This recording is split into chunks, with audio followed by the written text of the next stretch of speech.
There's another one too about he used to be 6 foot. Yeah. Yeah. What time is it?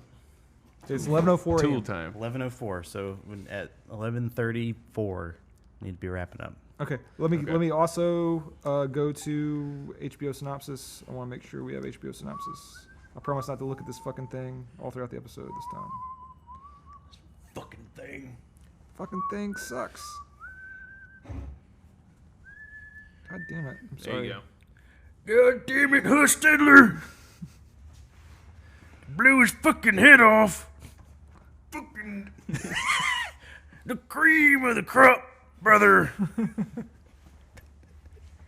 That is a reference to a promo reel starring Macho Man Randy Savage, where he takes a coffee thing and just goes on a rant about the cream of the crop, and it's like one of the best things he ever did. He just keeps pulling more cream out.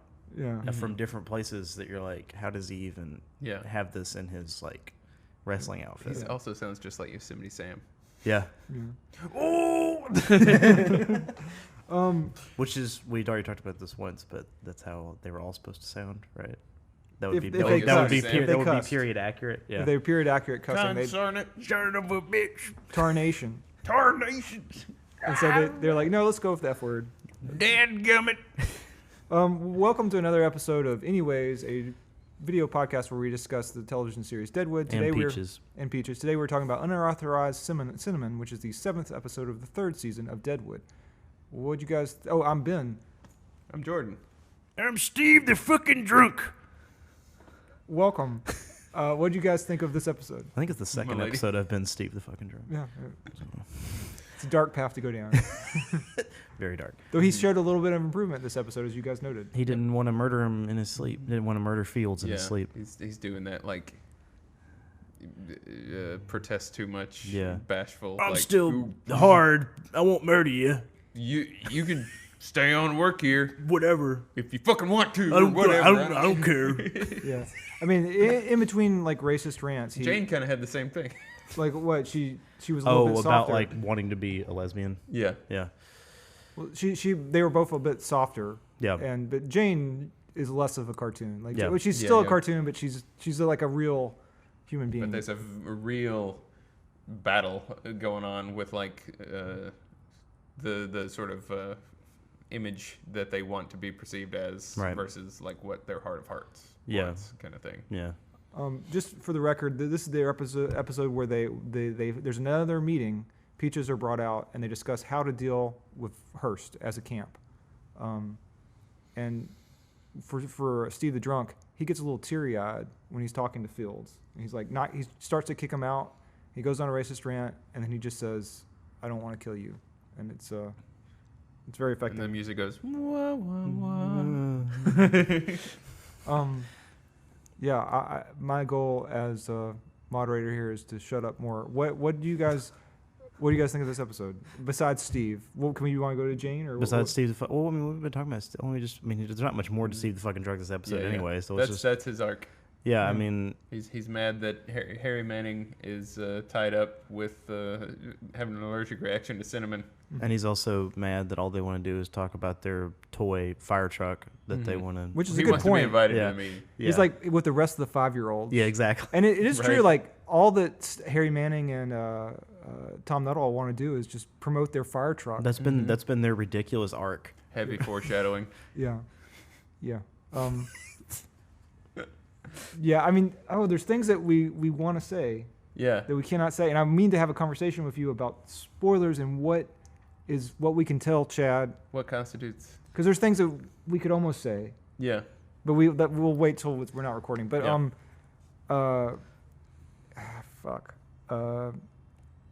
Jane. How about let's talk about, let's talk about Jane. We'll talk about Jane's addiction.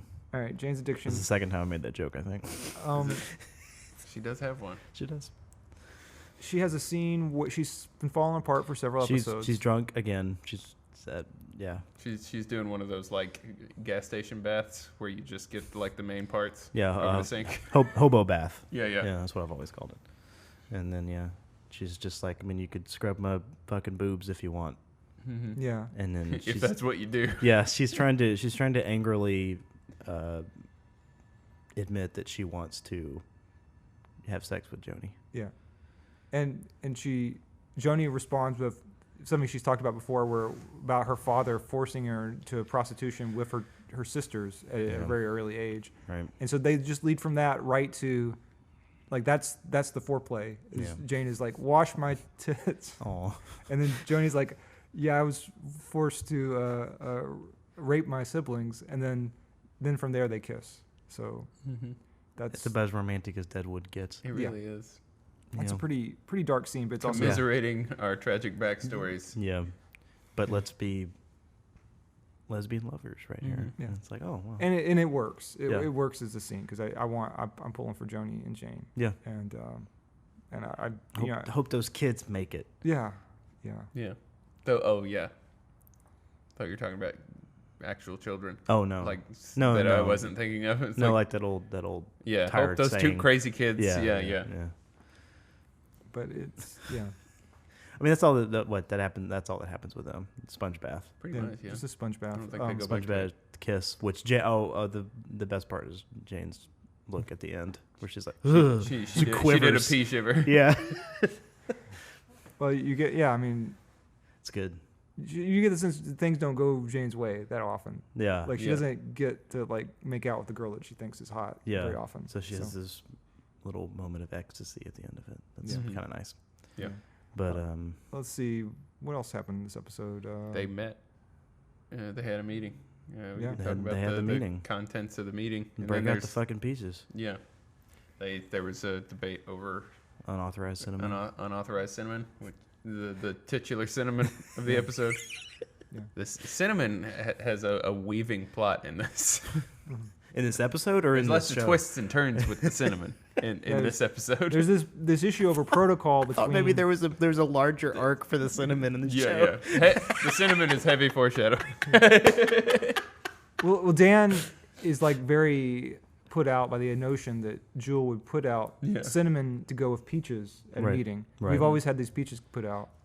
What's funny is I can kind of relate to Dan's frustration in that moment. Like, he's got so much going on and he's dealing with so much, and it's like, don't do anything that's not been agreed upon. That's a complication I don't need to factor in right now. But the other thing about it is like, as soon as you start putting the cinnamon out, then you have to do it every time. Yeah. Because then everybody's like, where's the cinnamon? Yeah. And it's like, he's like, this is as fucking nice as it gets. We fucking stab the can, open the fucking thing, and put the peaches out. Okay, that's it. Complicate the process here. The peaches are only there because one time Al said to Johnny, put some stuff out, some fruit. Yeah. And Johnny was like, okay, we got some canned peaches. Exactly. Peaches and pears. And just like with all government, you can't take things away. You can only add things to it. To the ritual, yeah. But it's now like, for them putting together those meetings, that's the central component. Sure, is the peaches of this thing. And so now it's like, I don't know. And Jewel is like, well, no, I get to do something too. Right. And she claims it. And it works out well. Harry Manning eats the peaches. She's in there. Yeah. She's in there, like, looking from the doorway, and he's like, "Don't get the fuck out of the doorway! Stop fucking!"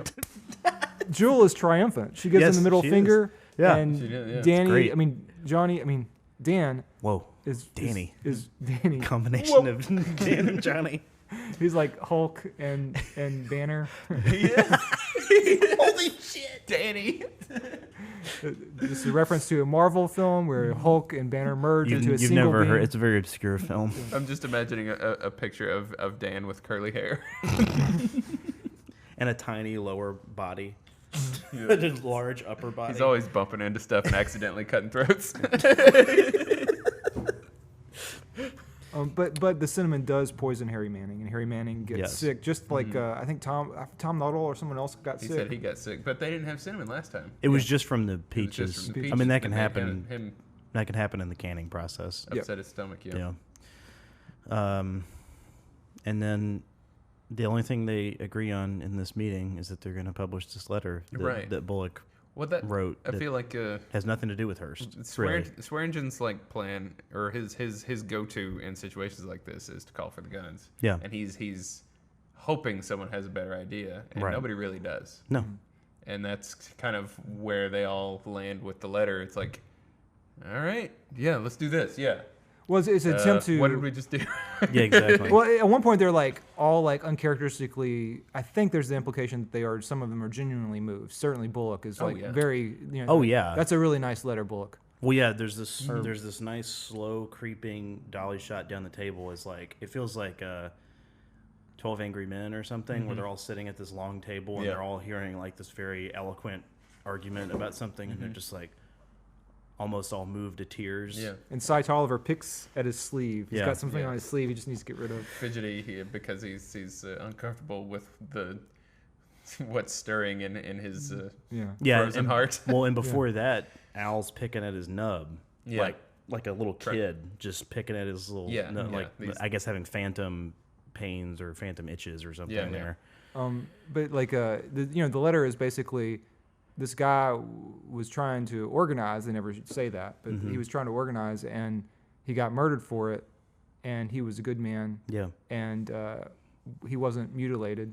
And we hope that I'm sorry to inform you, Bullock is writing to this man's family. Right. And it's basically just what a lot of these characters, especially Tolliver and Swearingen, is empathy for the dead and recognition of their humanity when they were killed. Yes. And it's because normally it's disposal.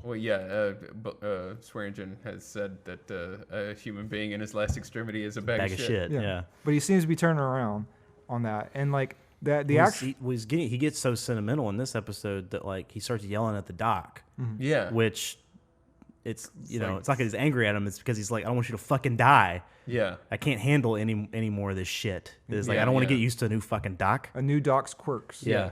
And that's, I mean, in a kind of like selfish way. Right. A little bit. It's like, you fucking deal with your sickness and get better because I can't handle you not being here. Exactly.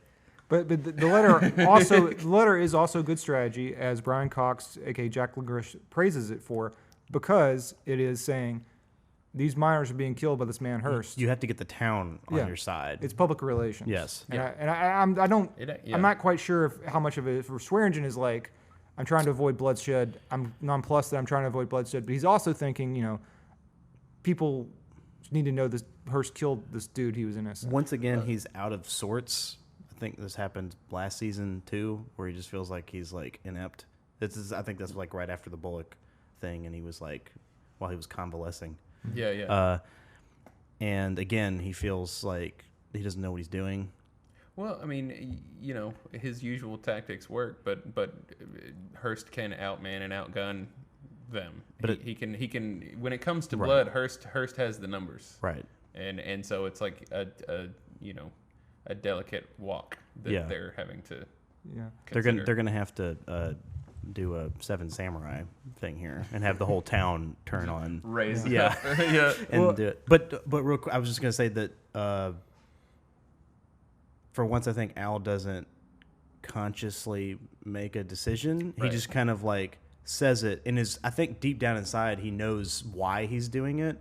But he wasn't thinking about that. All he was doing was in there was picking at his fucking finger Not a and then going. Level decision. Yeah, it was an emotional decision that was also the right decision. That just happened to be strategically really a good thing. And his hair gets progressively. We don't see him drink with Brian Cox. We see Brian Cox weep a little. Jack Langrishe, like put on this front of I'm just so sad, and then like I'll have a bottle. And the reason why he likes Jack is because Jack bolsters his sense of self. Yeah, that's what it seems like. Well, I mean, I don't know if you guys have talked about them meeting and him coming to camp and everything, but sure.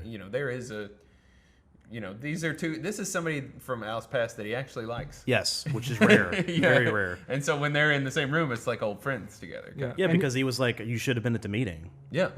It's like why should he have been at the meeting? There was no real and immediate reason he why. can keep up with him in like repartee. Yep. And and even right now outpace him right now because he's so distracted by everything that's going on. Mm-hmm. Yeah. And Al, as like we don't see him drink, but this lock of hair on his forehead keeps going down throughout the day or the night, and so he looks a little bit more disheveled. Mm-hmm. His hair is a little bit longer. Mm-hmm.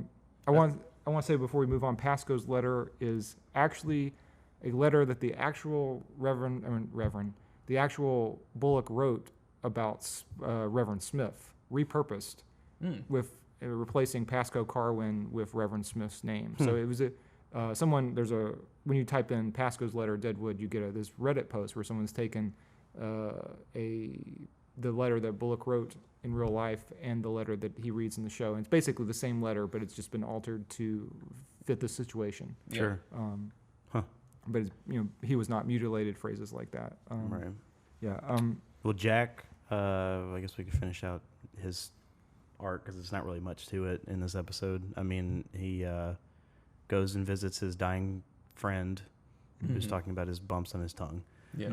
And who's doing it theatrically. yes. And then so he's like, I'm Well, just they all are. They're Yeah. everybody in that theater troop's. Oh, that's great. Yeah. It's That's I was gonna it's say perfect.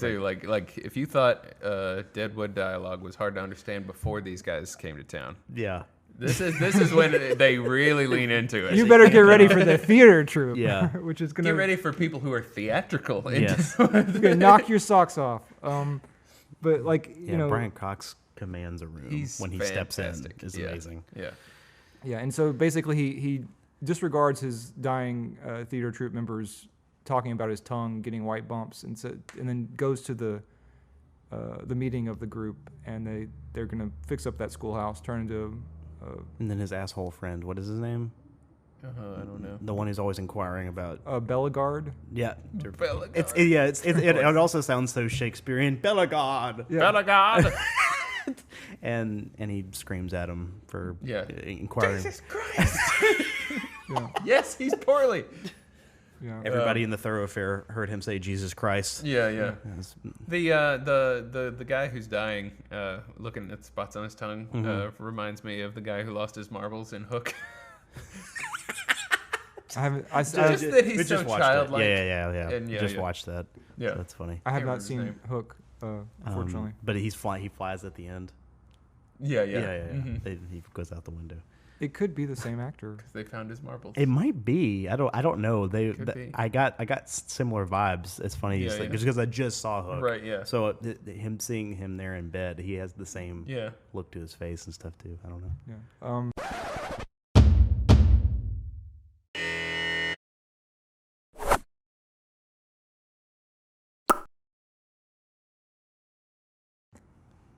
Let's talk about the swatches. There's Jesus. a swatch Taylor? salesman who That's his the name. same Taylor that we've seen before, right? Yeah, we saw him at the wedding. Like Yeah, he gave Ellsworth those fancy gloves. Oh yeah, that he he's made the him. lavender gloves guy. And he's like, he just appears in the scene and just goes like, yeah, Looks like fucking woos Taylor. yeah. But like, he shows up and he's like very, very theatrical also, and he's just like, Al Swearingen, I have something for you. And then Al very uncharacteristically goes up with him to his office and is mostly mute while this dude gives this long presentation about swatches to hide his stump. Yeah, I thought he was gonna murder him. Yeah. yeah. Yeah, I don't know. He means well. He's just a little much. If Al was in a better mood, he probably would have murdered Right. him. Yeah. Yeah. If Al, yeah, he's lucky. Yeah. And like Al, he gets away scot free. And he never pays. Al never pays him for his like 50 different swatches. No, Yeah. But the ones that he throws at Doc Cochran later. yeah. Right. Yeah. But he's like his Snot his speech is that he read that Al Swearingen had the top part of his finger cut off in like New York, and bought some he bought some swatches in New York. Then he read, and then he came here to sell him some swatches. And he talks about watching him from the thoroughfare. And he was a very handsome man in While he's that particular drinking- time of day. And while he's drinking coffee and stuff out there, and it's like, so everybody gets that like this is the legend of Al Swearingen, the king of the town, and this is everybody knows his routine, and everybody sees him. Right? Yeah. Well, there's Al standing out on his balcony, and everybody notices that he has a stump now on his hand, which I think is important Due to some accident. is what he Yes. says. Yeah. But everybody probably knows too. Right. Yeah. But the swatches are good for Cochran, who again we haven't remarked upon it much, but we've seen him for several episodes coughing, Yeah. and the swatches become this. Yeah, when was the last time we even saw him? I don't remember. He just shows up every once in a while and just coughs blood or coughs. And then he's gone. Yeah, it's like Brad Dourif was filming Chucky 5. Yeah, this has been going on for Yeah, like yeah, 5 yeah. episodes or something. Yeah. Just for 30 seconds. And we finally get this react. Well, first we get him. He's like taking care of Harry Manning, and like the And shit stirrer is is like asking him what his Yeah, right. medical He's playing history is doctor over the shoulder of the doctor. Doc Cochran can't speak. You know, Right. it's like, and That's what sucks is like Doc Cochran would have shushed him. Yeah. Shut him down Yep. for trying to do his job. Right. yeah. But he can barely carry his bag. He can't get up to go to the meeting. And then finally Al catches him in the thoroughfare and points him into the gym and lets him walk out, I think, of his office. But then finally he picks up the swatches and chases after him and like yells at him that he must live. Yeah. Which is very strange. But it's good. Yeah. We haven't talked about Odell and Hearst. Yeah, we haven't talked about Odell and Hearst, Odell, which is huge. Before we go into Hearst, I want to point out that Hearst does Al's thing where he says, "Don't repeat what I just said back to me," to Odell. Like at the beginning of their conversation. Yeah. They people, I love. There's so many people who don't have patience to have their own words repeated back to them. Right. Like, yeah. Oh wait, before we move on to them, I guess just so we can finish out the other side of the street. Yeah. I loved the interaction between Johnny and Silas and Dan, where the pecking order of who's supposed to know what's going on and Johnny who's not. can't figure out what the fuck's going on over there. It's like, why the hell? So we decided we're What going to was publish this decided? letter, and then Dan's over there. It's like, well, yeah, I mean, Better late than fucking never.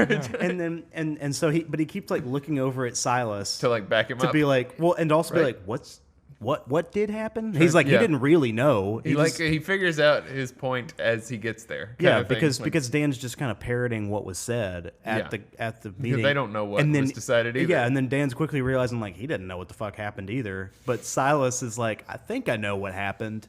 Yeah. And so It's also highlighting it for the audience. yes, Yeah. These, but this is unusual. But it's varying degrees of just ignorance. Yeah. Which is fun. Yeah. And then you get to see once again who doesn't know what the fuck's going on and why they are Right. underneath Al. But Johnny definitely has to be the dumb one at the table. Oh sure, And that has to be maintained. and and unapologetically so. Yeah. Even though he's probably right there with everybody.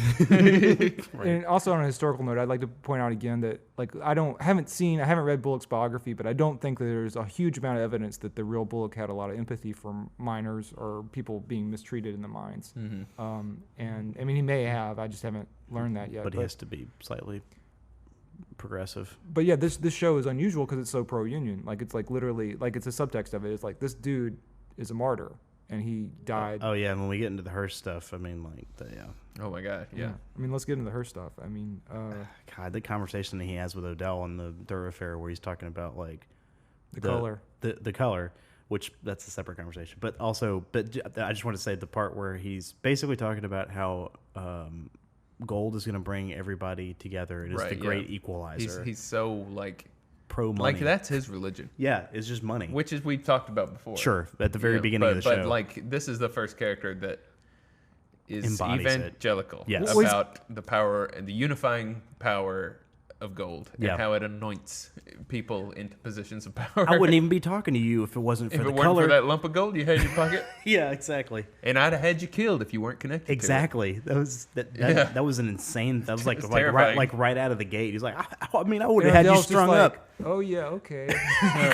They're sharing a cigar. Anyways. walking down Yeah, the street. and he's like, oh no, don't worry about that. To. Yeah.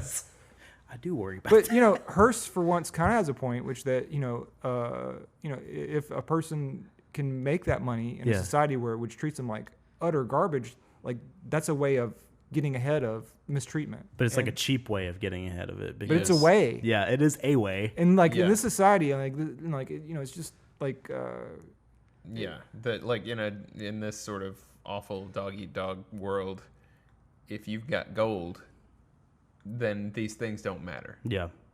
Yeah. And he sees that as beautiful.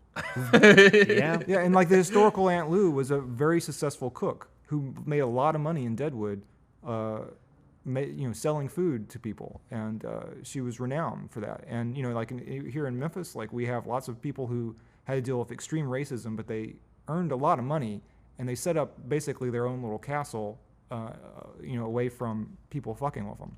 And it's Hearst is wrong on almost every point, almost all the time. Yes. He's just this great evil Satan, Right. but he at least he seems a little bit. Well, I mean, here's the egalitarian. thing. I don't think he's wrong. I think he's morally wrong. He's actually right on every count that he says. Yeah. But From a very cynical way of Yes. doing Yeah, it. exactly. Yeah, he's technically espousing like non-racist ideology as he's saying, "Oh yeah, I would have killed you." Right. Yeah. I mean, you get a sense for his priorities. Yes. And you know that stuff like that doesn't really matter to him. What matters to him is the color. Yeah. Is gold. And Odell basically had real gold, but his mistake was he lied about being a parson of a congregation, Right. which he thought would soften up Hearst. Right. And Hearst is not Hearst religious. doesn't care about that at all. Yeah, he's like, oh, you still smell the fucking liquor on your breath. I guess they don't give a shit about that in your church. Yeah. And he's like, oh no, they do. And it's like, yeah. And so he breaks him down over time until he's finally like, What did he say? Something about like him being fleeced. Also, I love this is a thing that like my great grandfather used to do. Is you would take your tea or your coffee and put it into a saucer and drink it. Oh, yeah, it spreads it out to cool it off. That's why? interesting. Mm-hmm. It's incredibly creepy. That's interesting because we were talking about that in a previous episode where it looked. I think she had like poured some milk or something into a saucer and he was drinking it out of the saucer like a cat. Yeah, and it was like just creepy. Yeah. But it has a purpose. Yeah. But it does also have a if it's purpose. hot, you pour it into the saucer and it cools faster. Wow. But it is creepy. Yeah. But Also very not very dignified for a very rich person to pour something into a saucer and then the thing At that's least supposed he to just has saucers. the thing that's just supposed to hold your cup. You know, it's like Right, yeah, it's but like it's not very. But I mean that's but he a doesn't function of it. But he though. doesn't give a shit because he knocks out walls. His fucking balcony is just wholly knocked out of the wall. He's a and rich guy, but he has none of the pomp and No, circumstance that zero. a lot of people do. But but he even notes it in his discussion with Odell. He's like, we learn at one point Odell gets offended. I forget what he says to Odell, that Odell stands up in offense. And we reveal that all the people standing around them are pretty much hired guns for Hearst. Right. And so it's like they're all like listening to the conversation. And but they all again, have but again, hands on their- something that Even should have. EB. Yeah. But again, something that should have, something like that sort of scene should have already happened in the show to let us know that That's true. That like We don't see he many has of these, hired guns everywhere. We don't see many of these Pinkertons at all. And not that I can remember that he has a bunch of hired guns sitting around. I mean, the only threat we're ever presented with before this moment to me is the Captain Turner.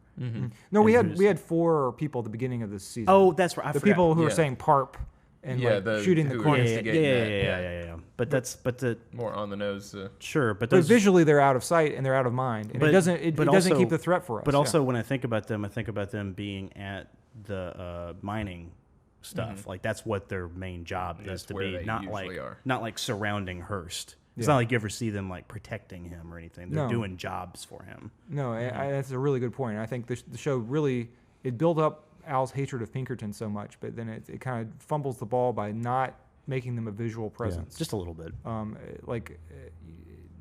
I can't speak. Anyway, I'll say no more for other things. Sure. Yeah. But what was I going to say about Hearst? Oh, Odell. Shoot, God damn it. Talking about the gold that he has and how Hearst is. Hearst actually gets teary-eyed and kind of admits in partly stemming from his frustration with like Bullock yanking him out of his place by the ear. Yeah. But he hates places like this. Yes. Yeah. He despises it. It's a necessity of what he does. And that. But he'd like to burn the whole thing to the And ground. once again, somebody else Like talks Gamora. essentially about fucking burning the place to the ground. Just like Al. Yeah. Yeah. And so basically, as you said before, Hearst is a bigger version of Al. Yeah. He's Yeah. like Al with less people skills. It's like Yeah. you mentioned earlier. It's like, well, I'm glad that we're not just getting another worse bad guy coming to camp. And, Yeah. and I just sat there like, But you just keep cycling but- through devils. yeah. But at least he develops into it while Al is sliding back the other way. So it's, I don't know. Yeah. Hearst is Interesting. also in his conversation with Dell very self-aware in terms of he says that the reason that the people around him forbade doing violence against Odell was because they followed his restraint, and the only reason they followed his restraint was because he had more money than them. Yeah. And so money is an organizing principle. They deferred to his restraint. He has a way of saying things where, like, I'm sitting in a room watching it on TV, but I'm kind of like getting tense. You know, like I feel like I have to tiptoe around watching him talk. Yeah. You know, it's like just the tension and pointedness in the way he says things. I mean, even like when he was in the room with Odell towards the beginning of the episode, and he walked behind him. I was like, why would you ever let that motherfucker walk behind you? I would always be like, where you go? oh yeah, let's help you? Let's keep making eye contact because I don't. I keep my back right to this door right here. Yeah, learn that shit from Wild Bill. Yeah. So I don't know. Scary motherfucker. Yeah, I don't know how he. It's. I guess it's. Yeah. There's imposing and intimidating, but he doesn't often directly threaten. There's nothing scarier than someone with principle. Yes. That is driven like that, and I mean, once again, he talks about how he has to restrain himself. Yeah. Because like he drinks the Kool-Aid. Like he believes in his own, because we already talked divine about purpose. Yeah, we already talked about where he was saying like he had to restrain him. In another circumstance, he would have strung up Odell and killed him and all this, but the gold has restrained him. Yeah. And he's had this conversation multiple times where he talked about how he had to restrain himself from raping Mrs. Ellsworth and killing the sheriff and all that stuff. And it's like he's like this caged monster. Right. It's like you watching it don't realize how close that was to happening, and he's saying like, no, I was right there on the edge. He had a psychotic look in his eyes with Alma. Like, he definitely looked like really. And it's crazy to see him basically like slap down Tolliver, who was that person before him in the show, and has now become his dog. Yeah, I love that exchange too. I hate to miss that one too. Oh yeah. Your role will be to answer like a dog. Yeah. Called. Right. Knowing that failure to do so will result in a smack on the snout. It's just like he gave him the business in that scene. Well, Milch said, like, in pitching this to HBO, like, he said that this is about the he wanted to do something from a transition from pagan gods to Christianity, and then they said we already got a Roman series in development, and they switched to this, and this is a transition from Christianity to gold as the unifying principle. And under that, and that's in this book, Difficult Men, and with this, Hearst is like the top capitalist. He is like the purest person. He is like a high priest of like money, and it's his religion, and he has a religious. God gave him this gift, the money pope. Yeah, he's like a holy warrior. But he's the boy the earth talks to, and he's boy the earth talks to. He has all the qualities, and he's almost not a character. He has all the qualities of capitalism, unrestrained. Yeah. And when he collects all the Infinity Stones, he's gonna snap his fingers and burn down the camp. Burn down the fucking camp. So petty. I know. Yeah. Just because it's inconvenience to him. He could snap his fingers and have all the gold out of Earth appear as a golden moon around Earth that orbits. But instead, he would just burn the camp down. Yeah. So we could see that color in the sky shining every day. Yep. So that's my ball of gold in the sky. Ball of gold. You reckon the moon's really made of cheese, Odell? Oh, okay. Well, let's really quickly talk about Alma, Blazanov, and Trixie in 3 minutes. Okay. Trixie is funny. What else? She's worried about Alma being on the stuff and is wondering what's going to happen to Sophia. But she and Saul in the scene by having a commitment to taking care of. Worst comes to worst, we'll take care of Sophia, and then she wants to have sex with Saul because of that. Yeah, and she continues. Well, no, she's putting her hand. Hold his hand. She wants to hold his hand. This is totally non-sexual. I know. I'm being a dick. Even though they're both very horny. All the time. But. Okay, the interesting thing about Alma to me in this episode is that she's, and I mean, I guess she always does this, but she treats Sophia like a doll and brushes her hair, and she's not a very good mother. She doesn't, just like everybody else kind of takes care of Sophia for the most part, whether it's Mrs. Bullock, takes a camp. or Ellsworth or Trixie or anyone else except for Alma. And then she's kind of selfish again in this moment, where she can't get off of this shit. Yeah. And I think she's realizing it again that she needs to get off of this shit and stop being a monster so she can take care of this kid that she's already said that she would take care of. Yeah. Well, Ellsworth has a better reaction than rejecting her when she falls asleep while kissing him last episode. Yeah. But she's like he is still like, you're trying to get off laudanum. You don't need any support. It's best that I just leave you alone. God damn. And it's and it's just like, that's the worst way to treat addiction. Yeah. She needs support. Yeah, exactly. And she needs somebody else to take care of that child. But I understand where he's coming from. I think we've already talked about this. I think it's more like you don't need to feel like you owe me anything. Yeah.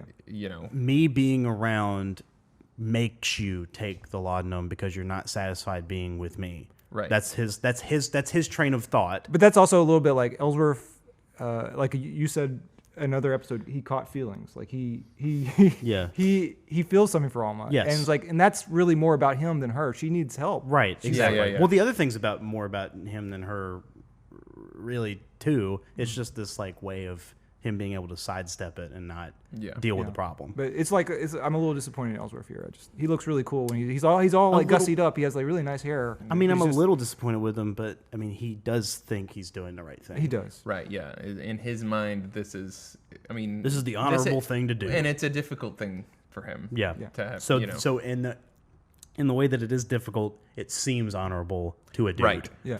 Exactly. And he's still coming to town apparently each night to kiss the child, even though she missed one of his beard. Yeah, nights. he didn't come one night or something like that. Yeah, but he still is in town. Yeah, and then his intentions are still honorable. Oh, sure. He just may not be going about it the right way. I mean, he's sleeping on the metaphorical couch, the camp, the mining whatever.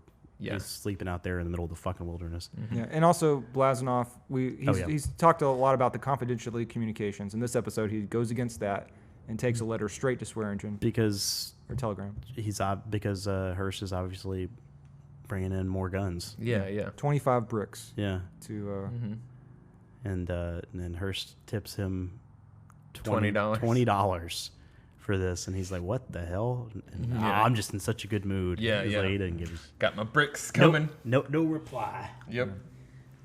And that's pretty much it. And then it ends with the. I thought it was a small detail that was fun was that he made 2 copies of it. So he had the sealed copy that he gave to Hearst, and then he had the other copy that he gave to Al. And Al destroyed. Of, yeah. But yeah, it's funny how hard times just make everybody compromise their scruples and come on board the Swearingen train. Yeah, the small business owner train. Wonder what's going to happen when things go back to normal. Yeah. When and if. But I'm just saying, now. When and if. Al's got so many people in his pocket now. The 2-hour season 4. Yeah. 2 hours of season 4 happened. Yeah, which I don't think we've ever said on this podcast before. Listen to this podcast by saying we are driving to Deadwood in 9 days for the movie premiere. From the recording of this. Mm-hmm.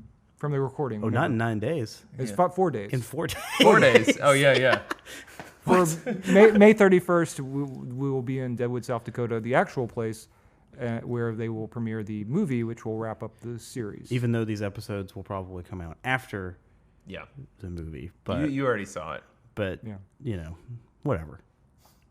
Editing takes a little bit of time. It does take some time. We're backlogged by about 20 episodes. Mm-hmm. Anyway, thank you for watching. Anyways. Any fucking ways. All right.